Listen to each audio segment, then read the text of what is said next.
In this video, we'll discuss how wrinkling around the ears relates to auditory intuition. Enjoy. In today's video, the face reading tutorial video, we're going to talk about auditory intuition. What does that mean? We're going to go into that. So before we jump into auditory intuition and where you can see it on the face, I want to give a little context to that word. Intuition is very charged in these circles. People oftentimes immediately jump to psychic prediction. That's not what I'm talking about. Intuitive capacities, to my estimation, are more about heightened awareness. It's the instinctual, inborn responses that human beings have carried to keep us alive and to keep us safe.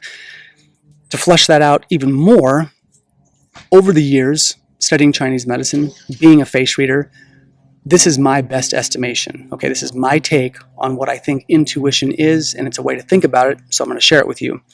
3 primary metrics: what the body feels, what the mind thinks, and what the spirit knows. When those 3 things link, and depending on the situation or experience, there can be different allocations of how much energy is in each of those. Maybe it's perfectly balanced, maybe one carries more than the other in that particular situation. But when those things link, I think that's what our intuitive nature is. It's when those 3 things connect. So that being said, over the years in studying Chinese medicine, what I've heard in terms of the types of intuition are visual intuition, auditory intuition, and kinesthetic intuition. To the best of my understanding from the people I've studied with, there is not an intuition for each of the 5 elements, so I wouldn't think of it like that.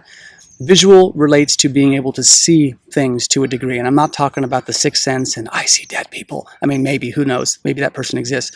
What I'm talking about is, the prime example I can give is my first martial art instructor, Chuck Duran.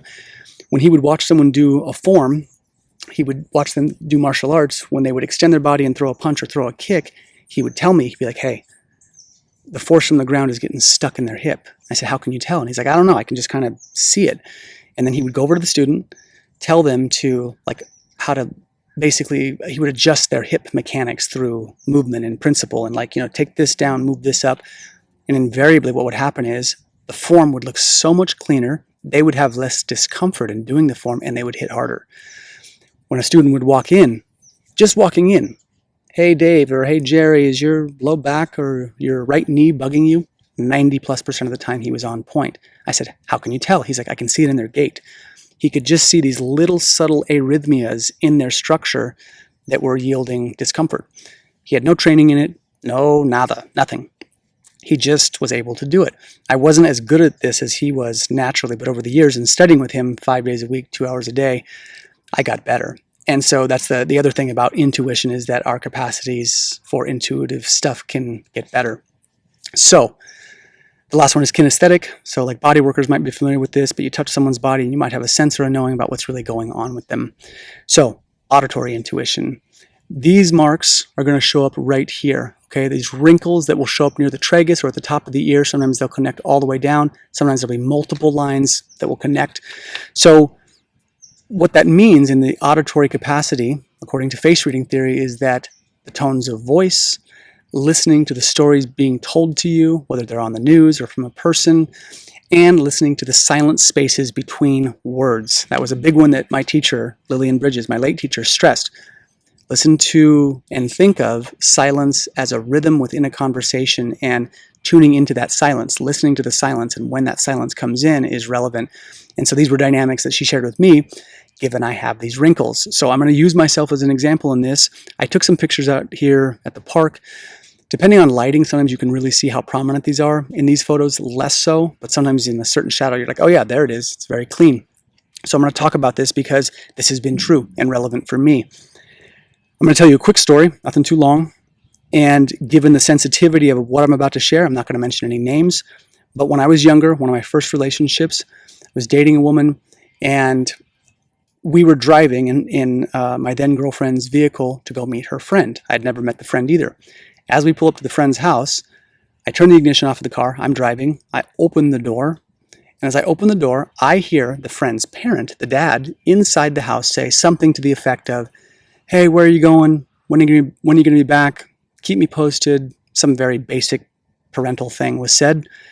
And the second I heard that guy's voice, I got the very clear, distinct gut response feeling that he had sexually molested the friend at some point. It was very awkward to feel it, to think it. I thought, what in the fuck, to be honest? Like, that's very strange. And it feels weird to feel this. I obviously could not bring it up in that moment. So later that day, to my then girlfriend, I said, hey, I know we've only been dating 3 months and we don't know each other that well, but this is going to sound batshit crazy, but I got to ask you a question and I don't want you to judge me for it. I said, but did this happen?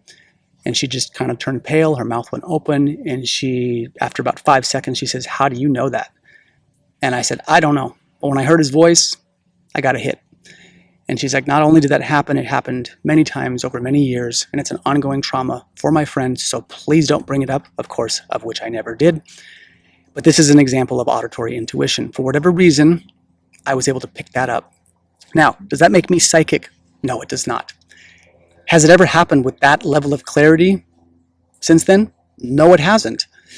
And I can't necessarily say that. In that particular experience, I was able to validate and ask a question. I could inquire to like prove if, to find out if there was any relevance to what I was saying.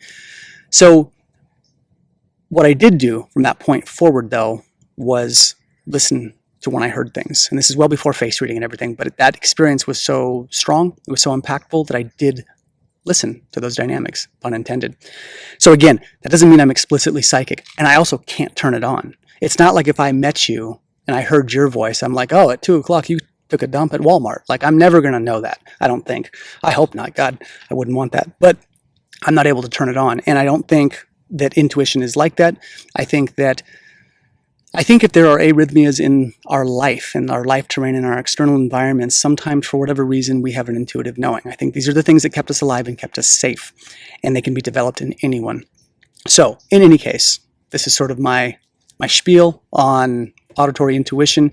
I know it's a hard topic to discuss because it doesn't have defined lines, and that drives a lot of people crazy, and that is what it is. But if you do have questions, or if you want to hear more about this kind of thing, please let me know. I'm going to do my best, as always, to answer your questions in the comments. All right, y'all. Take care.